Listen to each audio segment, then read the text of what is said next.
This is TB Talks and BS Walks. Join the conversation or the BS. Here are the masterminds behind the microphone, Tyler and Brian.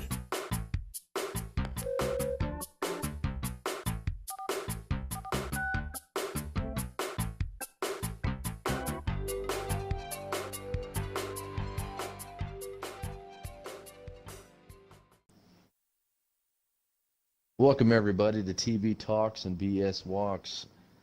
It is Wednesday, hump day, and we have not done a show in a long time. As Brian updated you on the last episode that he did, it is a little hard to get our schedules together sometimes, being that he works nights and I work days.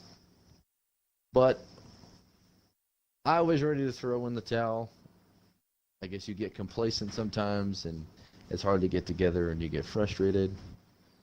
And I was ready to throw in the towel, but Brian picked up the slack and said, "No, we're not going to quit." So we are driving on. I do apologize for it taking so long.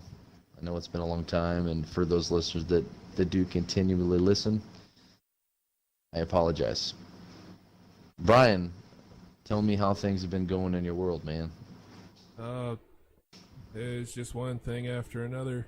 We get one problem dealt with and another one comes up. I had a pipe explode. I had the electricity completely go down at our house for about 6 hours and had to have electricians out here, and it's been an interesting couple of months to say the least. I've noticed it's always something. Mm-hmm. And that's the downfall of owning your own house. I've always rented up until a year ago.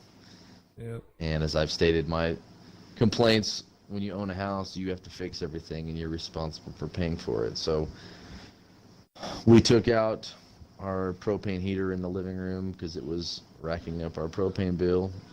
Took that out. Gonna buy a little wall unit that's more conservative this winter to try to save some money. My electric bill has doubled in the last month. On average, my bill is anywhere from $120 to $150. And I got July's electric bill, and it was $360. Wow. Is that air conditioner? So we've been having some problems. Well, we have 3 of them in our house. But one of them wasn't working. So we got a new one that has a remote, and it seems to shut off at the proper temperature. The other one, it just kept cooling. I think the thermostat was busted. Oh, no. So it had no control. So you set it to like 70 degrees, and it would never get to 70 degrees. It was always in the 80s, 81, so it never shut off. So it constantly ran 24/7. Oh. And then we have another portable AC unit in our bedroom. That one is pretty efficient. I think it's somewhere around 70 to 80% efficient. And then we took the broken one, and put it in Madison's room. She had nothing, and so we put it in there. So at least at night she can turn it on and be cool. I think that was the culprit. But we have had some problems with the electric company in this area. Apparently they're shorthanded and don't have enough people to read the meters. So a lot of these bills are being estimated. Oh, wow. Like by your usage as to what that they think that your bill should be. They don't actually come out and physically read the meter. So someone told me that if you see an asterisk by the price, that it means that your bill was estimated. They didn't actually come out and read the meter. So Sure enough, when I got this bill in the mail, it had 3 asterisks by the bill. So called them and said, "Hey, no one actually came out here and read the meter. I want somebody to physically come to my house and read the meter." "Well, sir, we're understaffed right now, so we've been just trying to make do with what we can." And I said, "That is not my problem. There is no reason I should have to pay a $360 electric bill when nothing has changed. Literally all summer, nothing has changed. I've ran the same amount of AC in this house." Yep. So I'm waiting on them to find out if it's going to lower it or not once they get an actual reading. So I haven't seen anybody out here, but we'll see. Yeah, hopefully you'll get an answer here soon. Yeah. That's So, ridiculous. has things been busy at the casino this summer? Oh yeah, race season's in full swing. We got new owners, prettying up the place, replacing things, putting in new things. Just trying to get more people in, and from what I hear, we've gone up from last year. I don't know by how much, but they've said we've been a lot busier this year than we have been last year. So we got the foot traffic. I just, working overnights, I just see the same people I see every night. So I don't really experience the change, as it were. Yeah. And we just got people hired, so we're not running on a skeleton crew, so I shouldn't. I'm working a 6-day week this week, but it kind of rotates with 2 other guards, so I think we're going to be stuck with that till race season's over.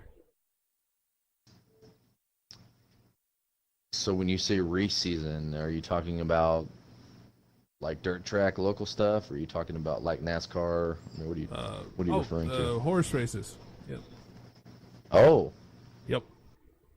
We got wrong kind of races all in all. Yeah. The race season, we have the quarter horse races, and we got the younglings. I think I don't know what they're called anymore. I stopped paying attention when I went overnights, but we have several different races. The Rainbow Futurity, the what else? Gosh, there's Kentucky Derby. We have several races that come through and do all kinds of stuff here. But again, I work overnight. Does the Kentucky Derby come through New Mexico? I don't think it comes through here. I think that's just a big day at our track. The last leg of the Kentucky Derby happens the same time that we're running our races. So we get slammed inside as much as we get slammed outside, because people are showing up to bet on the Kentucky Derby as well as our races. I was pretty sure that the Kentucky Derby was just in Kentucky, but I just wanted to make sure you knew something that I didn't. Well, to my understanding, it's 3 separate races and 3 separate tracks. It is, okay. Because they have the Triple Crown. I think is what it's called. And if the horse wins the Triple Crown, that means they have won every leg of the Kentucky Derby, if I'm not mistaken. I could be completely wrong. Like I said, I stopped paying attention as soon as I went overnight. I don't keep track of, what's the word I'm looking for? It starts with an E. Equestrian? Is that the word I'm thinking of? Equestrian sports? Yeah, I'm not sure on that one. Hang on. I have to Google that to make sure that I'm not crazy. I think it's equestrian.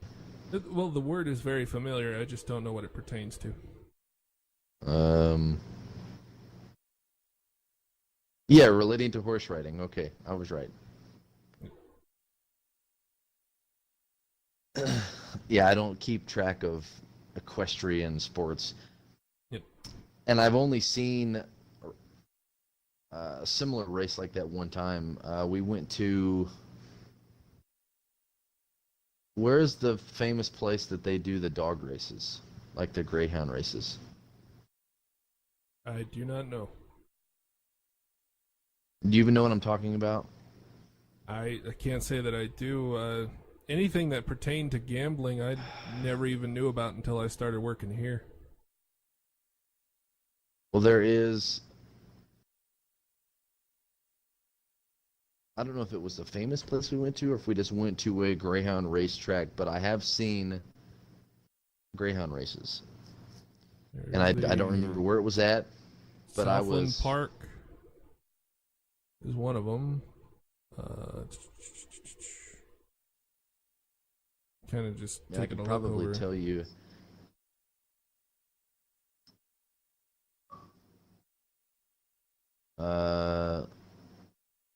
Maybe it is Corpus Christi, Birmingham, let's see. Daytona Beach Kennel Club.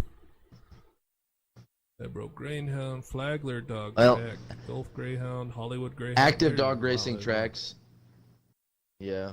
Well, there's active dog racing tracks in Alabama, Arkansas, Florida, Iowa, Texas, and West Virginia. I want to say it was West Virginia that I saw, but I Yeah. was with my mom and dad, and we went and watched their greyhound races. We didn't bet on them, but I mean, obviously there were people there putting down some serious money on these races. Which is surprising. But we didn't. Yeah, but we did watch them for a little bit. It was kind of entertaining, but now I think they kind of are trying to shut that down. I mean, I think it's illegal now in general. Oh, dog races? Huh. Greyhound racing I hadn't heard about that one. in 40 states. In 40 states, commercial dog racing is illegal. Oh, wow. In I 4 know. states, it says all dog tracks have closed and ceased live racing, but a prohibitory statute has yet to be enacted. So those states are Oregon, Connecticut, Kansas, and Wisconsin. So the tracks have actually shut down, but racing is still legal in those states. So I want to say it was West Virginia. It's been a long time ago. I mean, Yeah. I was probably 11, maybe. Guess I thought it was I don't even know cruelty how I to remember animals or that. That was something? just, yeah, something like that. I'm not entirely sure of the rules and regulations or why that they're trying to ban it, but you know, everybody's sensitive with animals anyways nowadays for anything. So But it had to have been pretty fun to watch So, I mean, at the there's- time. it was, it really was. So it was very interesting. I don't remember much about it. I just remember going in, and it was, you sat down inside. So you're inside, and then there's a glass, and then you can see through the glass, obviously down to the track. Yeah. I don't remember if we were in like a press box, or if that was how the track was set up. I don't remember the place being that big.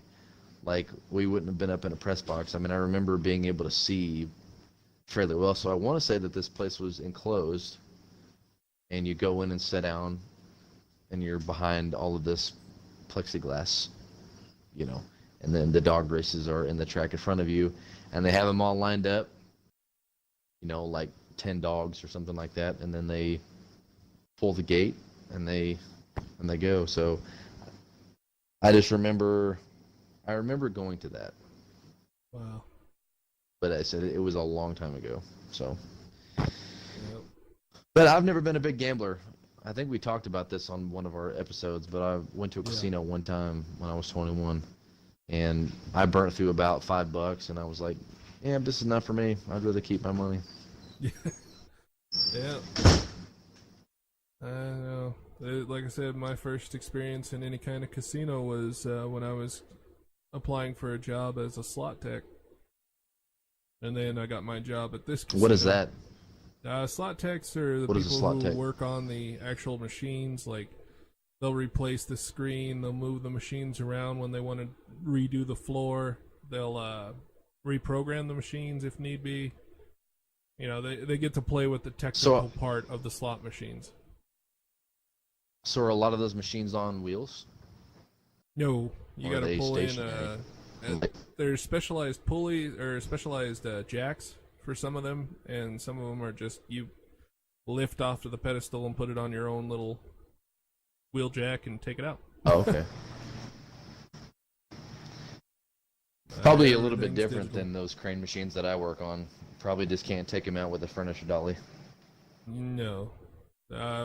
I watched them install one of the other days. What was it? About a month ago. I watched them pull out their jacks and everything, and they're electric jacks, but they're just oddly shaped. They're not something I'm used to. Yeah. Well, I can imagine that there's a lot that goes into that, a lot of electronics and moving parts and all those things you have to learn how to deal with on those. Mm-hmm. Yep. You're probably going to hear some ice. Currently, I'm making myself an adult beverage on the show. It's that time of day. I just found one of my favorite whiskeys was on sale, so I picked it up. So pour me a glass of Knob Creek straight bourbon whiskey. All right. I bought some Jim Beam apple the other day, thinking that it was going to have a hint of apple. Yeah. Kind of like, Smirnoff or something like that. But it is straight apple whiskey. Too much for me. It's entirely too sweet, so I'm trying to get rid of that. My wife's been kind of sipping on it, but it was not what I thought it was going to be. I'm not a fan.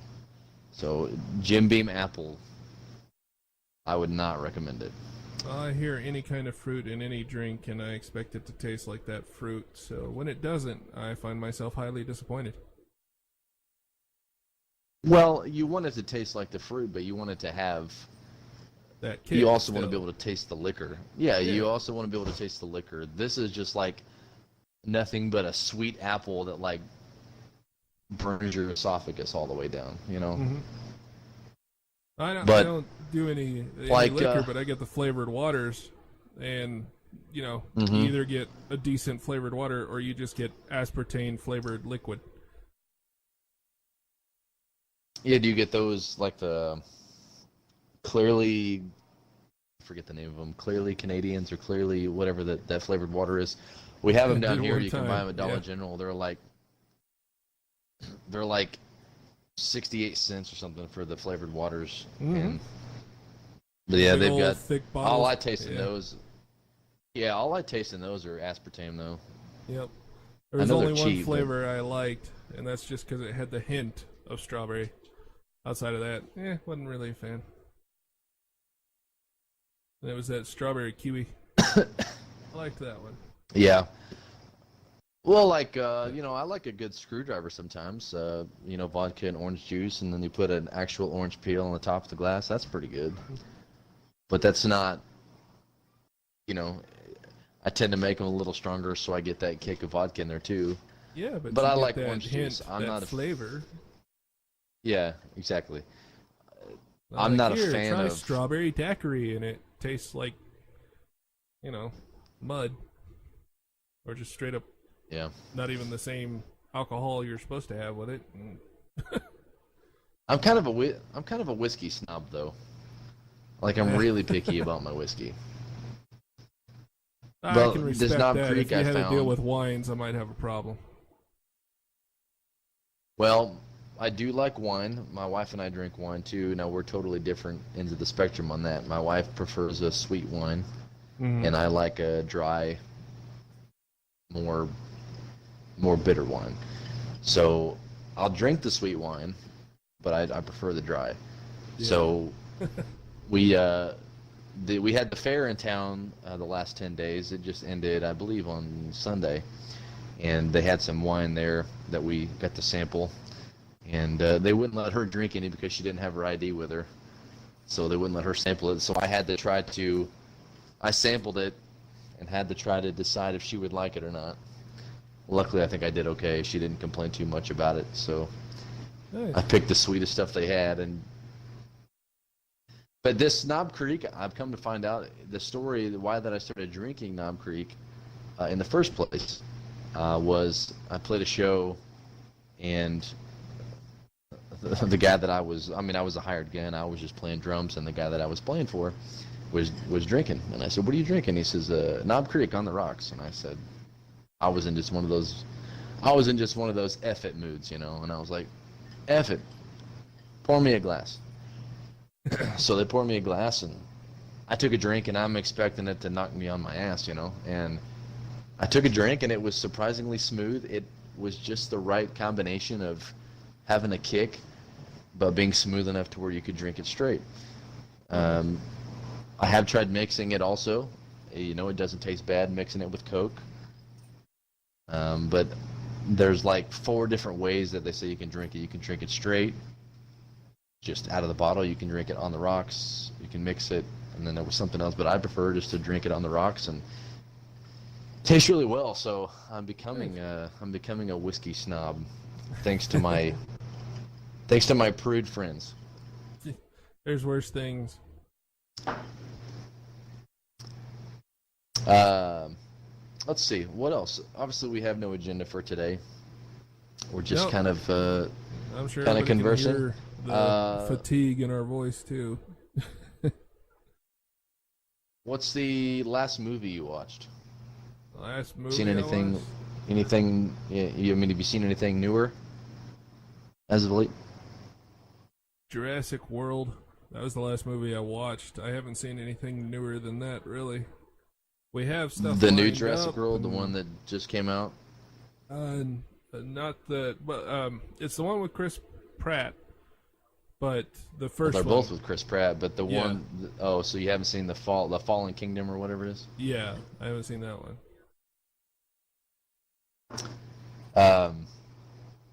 Well, Deadpool 2 just hit digital HD. Comes out on Blu-ray August 21st. I'm pretty stoked about that one. Yeah, I'll We probably actually own that just one. finished watching. You were waiting for me to start the podcast. I was in the middle of a movie when you sent me a message in the chat saying you were ready to go. I found Edward Scissorhands for like $7 at Walmart today. Oh, And so I didn't actually own it. So we sat down and I introduced the kids to Tim Burton. there are softer things to start them out with that Tim Burton has done.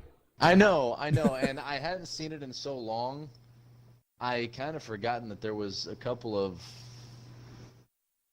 Intense? risque, definitely the more PG-13 side of things, which is I believe what it's rated, but like whenever she's trying to seduce him in the hair salon in the chair, and I was like, I forgot about this. Close your eyes. Yeah. And I can't. But I mean, they don't show anything. But I mean, they showed enough cleavage to my 8-year-old was like, "Oh, those are boobs," Yeah. So I was like, "Yeah, we probably shouldn't."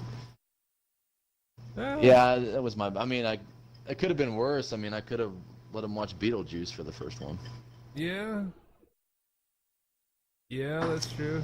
I mean, well, you had, which I'm going to get slaughtered for this one, but the one with Jack. I can't ever remember the name of it. The Nightmare Before Christmas. Yeah, that's probably it. Yeah, The Nightmare Before Christmas. He had Corpse Bride. Did he do James and the Giant Peach Yep. as well? Was that Tim Burton or was that somebody else? The art style is similar. I don't know. Well, he did pretty much every Johnny Depp movie is Tim Burton. I mean, Right. Charlie Where and he the was a Chocolate Factory. vampire. Yeah. Yeah. Charlie and the Chocolate Factory. He did Charlie and the Chocolate. He did Alice in Wonderland. I think all those are Tim Burton.